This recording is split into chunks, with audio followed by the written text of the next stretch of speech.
और बड़ी खबर आ रही है, राजू पाल मर्डर केस को लेकर महिला गवाह से 50 लाख रुपए की रंगदारी मांगने का आरोप लगा है। रुखसाना और उसके भाई से 50 लाख की रंगदारी मांगी गई।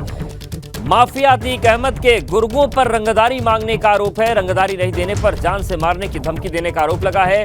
मुबारक, शराफत, इशरत और अरबाज नाम के शख्स पर आरोप लगा है। गवाह रुखसाना के भाई नूर अख्तर ने केस दर्ज करा दिया है। प्रयागराज के करेली थाने में नामजद केस दर्ज हुआ है। आईपीसी की धारा 323, 386 और 506 के तहत यह केस दर्ज किया गया है।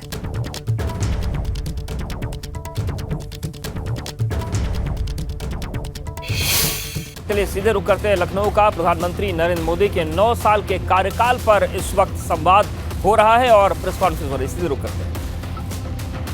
योजना कंप्लीट हो गई, फिर हम बढ़ाते गए उसको। अभी रिसेंटली हमने बढ़ाया और मुझे ये कहा गया इसकी उज्ज्वला योजना भी शायद उत्तर प्रदेश में ही इसकी शुरुआत हुई थी, बलिया से। अभी जब हमने कनेक्शन बढ़ाए वो भी उत्तर प्रदेश में।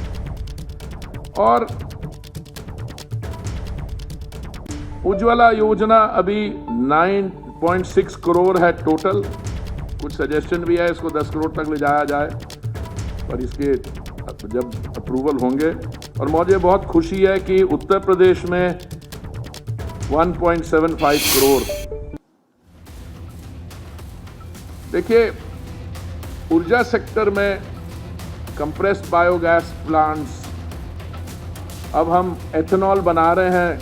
जब माननीय प्रधानमंत्री जी ने दायित्व संभाला था 2014 में, उसके पहले 10 साल की सरकार में, उस समय मैं एक किसी देश में राजदूत था, तो हमने बड़ी कोशिश की थी कि हम बायोफ्यूल जो हैं एथेनॉल, उसकी ब्लेंडिंग पेट्रोल में कम से कम 5% ले आएँ, कोई 10 राज्यों में और कुछ यूनियन टेरिटरीज में। बड़ी मेहनत की पर बात बनी नहीं। 2014 में हमारी बायोफ्यूल ब्लेंडिंग देश भर में 1.4% थी। मोदी जी ने ये टारगेट रखा कि नवंबर 2022 तक हम 10% ब्लेंडिंग का टारगेट अचीव कर लें। और मुझे बहुत खुशी है आपको बताते, नवंबर 2022 का जो 10% का टारगेट था वो हमने 5 महीने पहले ही कंप्लीट कर लिया। और इस 10% ब्लेंडिंग के कारण हमें 41,000 करोड़ की इंपोर्ट पे बचत हुई। और इससे हमने 42,000 करोड़ अपने किसान भाइयों को दिया। पर हम यहाँ नहीं रुके। हमारा टारगेट था 20% बायोफ्यूल ब्लेंडिंग करना 2030 तक। हमने 2030 का जो टारगेट है आगे ले जाके 2025 तक रखा। और मुझे खुशी है आपको ये बताते कि हम 20% ब्लेंडेड फ्यूल 100 अपने रिटेल आउटलेट में या पेट्रोल पंप में आज के दिन ये मौजूद है, अवेलेबिलिटी है। अभी कुछ महीने पहले पानीपत में एक इंडियन ऑयल कॉरपोरेशन की रिफाइनरी है, वहाँ पे हमने पराली से एग्रीकल्चरल वेस्ट, आपको तो शायद इससे इतनी समस्या नहीं है जितनी दिल्ली में मेरे जैसे लोगों को है, क्योंकि पंजाब और हरियाणा में ये जो उसका पराली को जला के और उसके में क्या होता है इन्वायरमेंटल पोल्यूशन। तो पराली से एथेनॉल बनाई जा रही है। और हमने हमारे जो प्लांट्स हैं 2G second generation, 3G bamboo से बना के, तो ये जो बायोफ्यूल्स पे मोदी जी के 9 साल में काम हुआ है, मैं समझता हूँ इसके दुनिया भर में आज इंडिया एक शाइनिंग एग्जाम्पल है। आने वाले महीनों में जो माननीय प्रधानमंत्री जी का संकल्प है कि 5,000 देश भर में सतत या कंप्रेस्ड बायोगैस प्लांट्स लगने चाहिए, उस पर बहुत ज़ोरों से काम हो रहा है। और ये जो 9 साल में हमने किया, इसको हम आगे बढ़ा के बाकी स्टेट में, खास करके जो बहुत सफल, जहाँ पे विकास का काम बहुत अच्छे तरीके से हुआ, वहाँ पे भी और हम कंप्रेस्ड बायोगैस प्लांट्स लगाएंगे।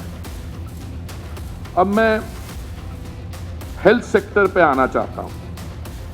आपको जानकारी है कि माननीय प्रधानमंत्री जी ने एक आयुष्मान भारत योजना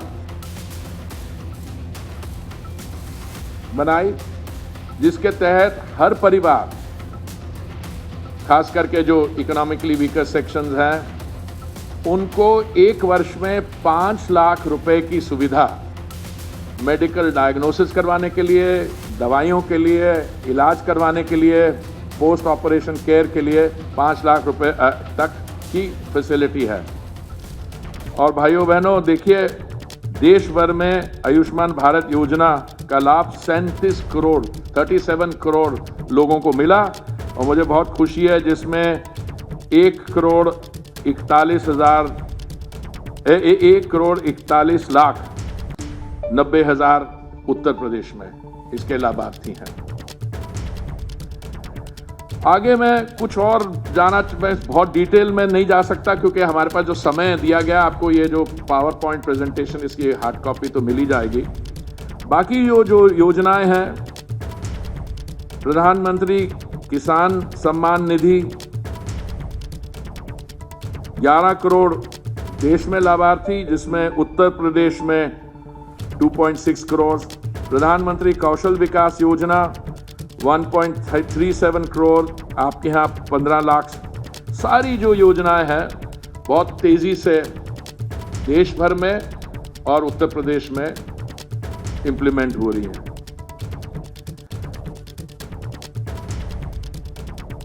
महामारी के दौरान प्रधानमंत्री जी को लगा, जब अर्थव्यवस्था एकदम बंद हो गई, अब काम वाम बंद हो गया, हमारी इंडस्ट्रियल यूनिट्स कई महीने बिल्कुल बंद रही, कृषि क्षेत्र में भी काम बहुत स्लो हो गया, पर उस समय लगा कि कुछ हमारे समाज में, हमारी सोसाइटी में ऐसे लोग थे जो ज्यादा वल्नरेबल थे, और हमारे ये जो रेहड़ी पटरी पे अपना व्यापार करते हैं, जिसको हम स्ट्रीट वेंडर्स कहते हैं, ये खास करके क्योंकि इनकी वल्नरेबिलिटी बहुत हाई थी, ये जाके रोज पैसे को बोरो करते हैं बड़े हाई रेट्स पे, और अपने दिन की कमाई के बाद उस पैसे को लौटाते। तो हमने एक, माननीय प्रधानमंत्री जी ने एक नई योजना शुरू की, जिसको कहा PM street vendors Atmanirbhar Nidhi, और कुछ ही समय में हमारे जो भाई बहन जो अपना व्यापार डेली बेसिस पे करते हैं रेहड़ी पटरी पे, इसमें करीब 35 लाख हमारे भाइयों बहनों को लोन मिला। और यूपी में भी ये जो योजना है बड़ी सफल रही, और यूपी के जो मेरे पास आंकड़े हैं, इसमें कोई 12,09,441 लाभार्थी इसके उत्तर प्रदेश में भी है। मैं थोड़ा जाना चाहूंगा कैपिटल एक्सपेंडिचर पे। भारत जैसे देश जिसमें हमारी जनसंख्या बड़ी है, हमारी अर्थव्यवस्था भी बहुत बड़ी है,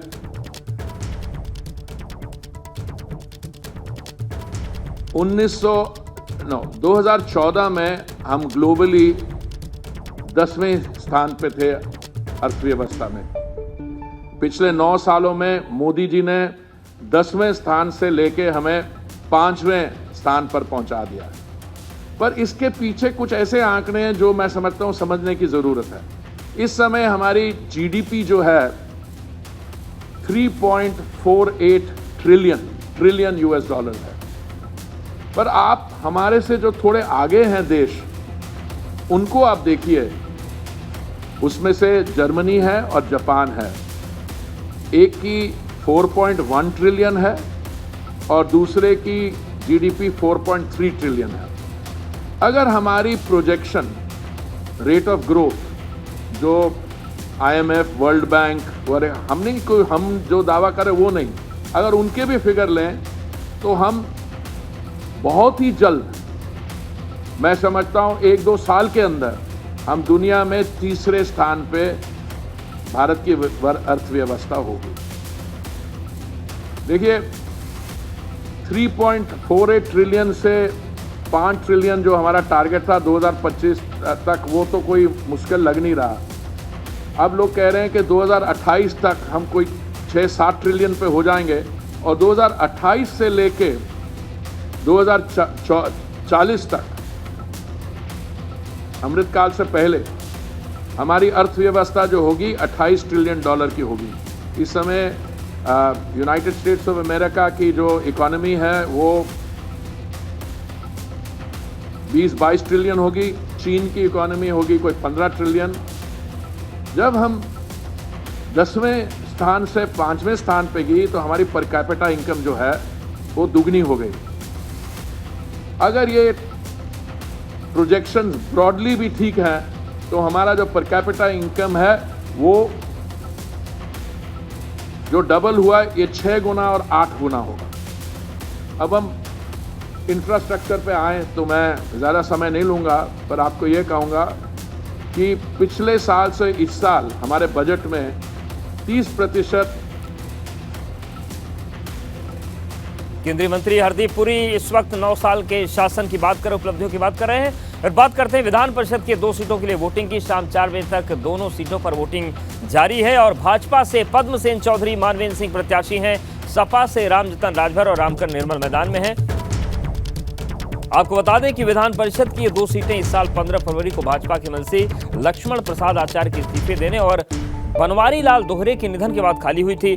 लक्ष्मण प्रसाद आचार्य का कार्यकाल 30 जनवरी 2027 तक था, वहीं बनवारी लाल दोहरे का कार्यकाल 6 जुलाई 2028 तक था।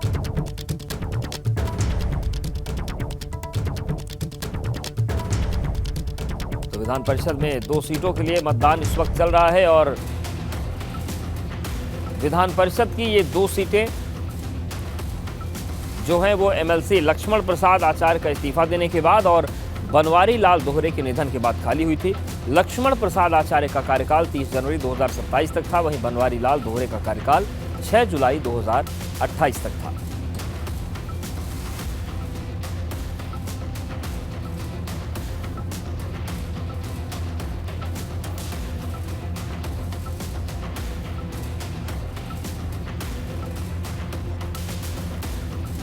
तो आपको बता दें कि इन दोनों सीटों पर समाजवादी पार्टी के पास नंबर्स नहीं है, लेकिन समाजवादी पार्टी अपनी जीत का दावा कर रही है। सपा विधायक पल्लवी पटेल ने भी एमएलसी चुनाव के दौरान मतदान किया। उन्होंने दावा किया कि सपा की ही जीत हो। पल्लवी पटेल विधायक, उन्होंने भी अपना वोट डाल दिया। पल्लवी जी, आपने वोट डाल दिया? जी बिल्कुल। बीजेपी कह रही कि नंबर नहीं होने के बावजूद जो समाजवादी पार्टी ने कैंडिडेट उतारे, कहीं ना कहीं बर्बादी है समय की, पैसे की। देखिए, संख्या यहाँ महत्वपूर्ण है ही नहीं।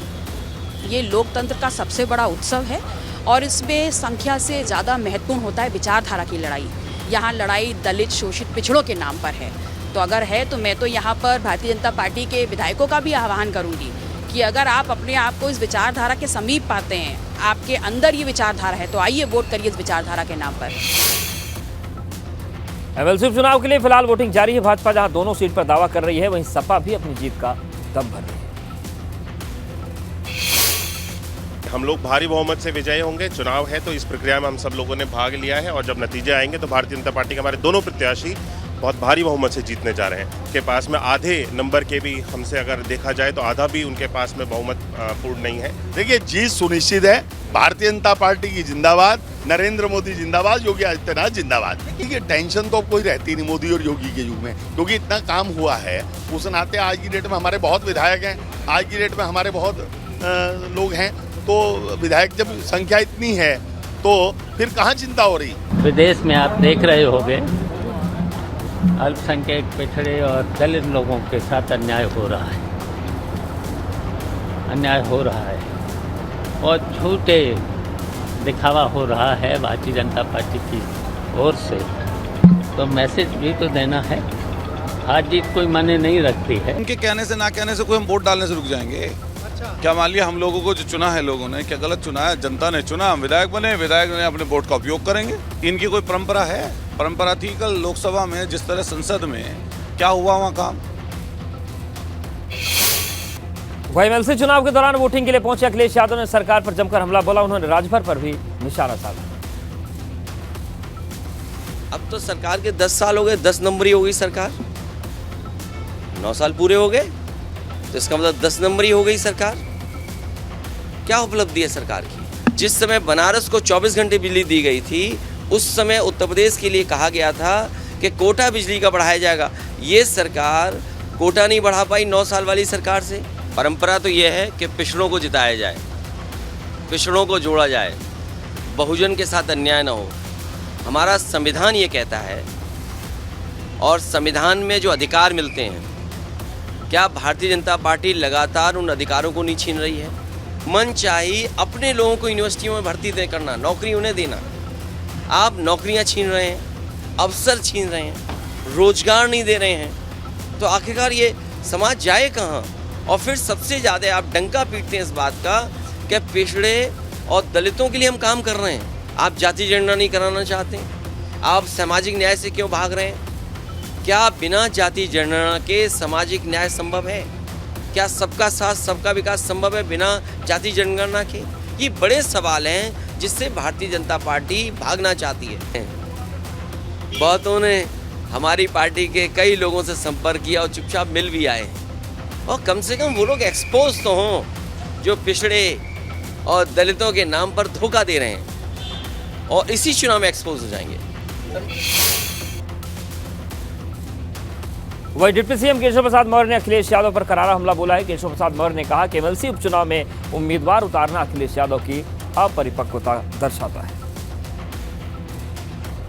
हमारे साथ में डिप्टी सीएम केशव प्रसाद मौर्य जी हैं। सर, परिषद की 2 सीटों का जो उपचुनाव हो रहा है, समीकरण सबके सामने है वोट को लेकर, लेकिन उसके बावजूद सपा अध्यक्ष अखिलेश यादव ने 2 लोग को उतारा और कहा कि दलित अति पिछड़े। किस तरह का कार्ड है ये? मैंने कहा कि श्री अखिलेश यादव जी के राजनीतिक अपरिपक्वता का इससे बड़ा कोई दूसरा उदाहरण नहीं हो सकता। जैसे राजनीति में कोई कुछ भी ABCD ना जानता हो, काखा गाघा ना जानता हो, उस प्रकार का कार्य श्री अखिलेश यादव जी और समाजवादी पार्टी ने किया है। वह जानते हैं कि किसी भी कीमत पर वो सर के बल खड़े हो जाएं, तब भी सपा के किसी प्रत्याशी को मतलब इस चुनाव में कहीं दूर दूर तक टिकेंगे नहीं। इसके बाद उन्होंने प्रत्याशी उतारा है, कह रहे हैं कि हमने अति पिछड़ा उतारा है, हमने दलित उतारा है। लेकिन जब यह जिता सकते थे विधान परिषद या राज्यसभा के लिए जितने सदस्य, उस समय तो इनको ना अति पिछड़े की याद आती है, ना अति दलित की याद आती है। यह जिसमें बलि चढ़ाना हो तब अति पिछड़ा अति दलित याद आता है। ये सब जातिवादी, परिवारवादी और तुष्टीकरणवादी हैं, गुंडे और अपराधियों और माफियाओं के संरक्षक लोग हैं। यह राजनीति की जो एक शुचिता है, राजनीति में एक जो परंपरा है, एक राजनीति के अंदर जो आदर्श है, वह सब सपा के लिए नहीं है। वह जो राजनीतिक दृष्टि से समझदार दल होते हैं, ये उनके लिए है। अब मुझे तो लगता है सपा ने समझदारी का भी त्याग कर दिया। धन्यवाद बात करने के लिए। तो ये थे हमारे साथ में deputy CM Keshav Prasad Maurya. Camera सहयोगी राजू के साथ शैलेश अरोरा, ABP गंगा, लखनऊ। बड़ी खबर है मथुरा से, जहां पर कोर्ट ने रेप से दोषी को फांसी की सजा सुनाई है। पॉक्सो कोर्ट ने 15 दिन की सुनवाई में फांसी की सजा का ऐलान किया। 9 साल की बच्ची से रेप के आरोपी को फांसी की सजा दी गई है और 9 साल की बच्ची से रेप के बाद हत्या की गई थी। 15 दिन की सुनवाई में ही दोषी को फांसी की सजा कोर्ट ने सुना दी है। अनिल हमारे साथ जुड़ गए। अनिल, क्या था ये पूरा मामला?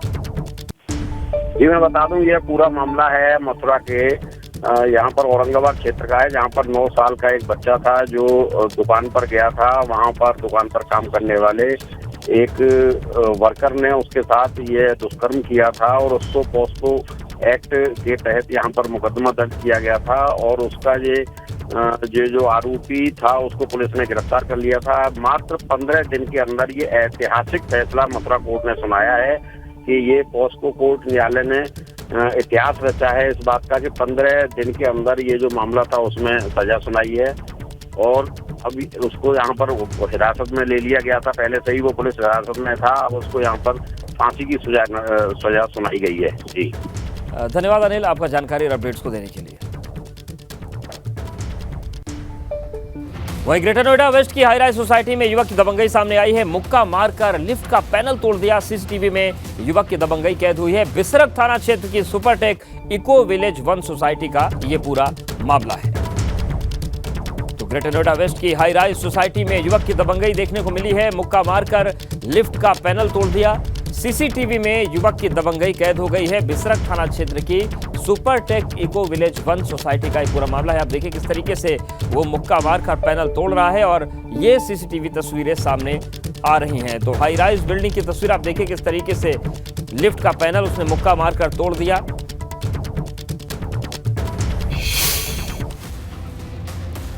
अमरोहा में महिला की बेरहमी से हत्या कर दी गई। महिला के सिर पर वार कर दिन दहाड़े हत्या कर दी गई। सड़क किनारे महिला का खून से लथपथ शव मिला। महिला के पति ने 3 लोगों पर आरोप लगाया है। अमरोहा के थाना हसनपुर पूरी कोट इलाके की ये पूरी वारदात है। तो बड़ी खबर अमरोहा से है, जहां पर महिला की बेरहमी से हत्या कर दी गई। महिला के सिर पर वार करके दिन दहाड़े हत्या कर दी गई। सड़क किनारे महिला का खून से लथपथ शव मिला है। महिला के पति ने 3 लोगों पर आरोप लगाया है। अमरोहा के थाना हसनपुर पूर्वी कोट इलाके की यह वारदात है। अब पुलिस इस पूरे मामले में जांच कर रही है। बॉडी यहाँ पे सुबह में सूचना मिली कि एक बॉडी यहाँ पे पड़ी हुई है, तो यहाँ पे हम लोग आए हैं, मौके पे देख रहे हैं। यहाँ पे ब्लड के हैं निशान, उनके शरीर पे भी ब्लड के निशान थे। और सुनने में आया कि इनकी ये दूसरी शादी थी। इसके पहले इनकी एक शादी खड़गवंशी थे, उनसे हो चुकी थी। अभी इनके पति यहाँ पर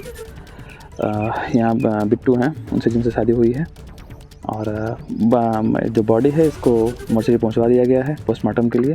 बाकी अन्य विधिक कार्य प्रचलित है। हमारी फील्ड क्या लग रहा है सर? प्रथम दृष्टया ऐसा देखने में कुछ अभी कहा जाना संभव नहीं हो पा रहा है, क्योंकि हमारी फील्ड यूनिट यहाँ पे आई है, वो मौका निरीक्षण कर रही है। क्योंकि आसपास में कोई चीज़ें मिल रही हैं, कुछ बहुत सारी चीज़ें संदिग्ध दिख रही हैं।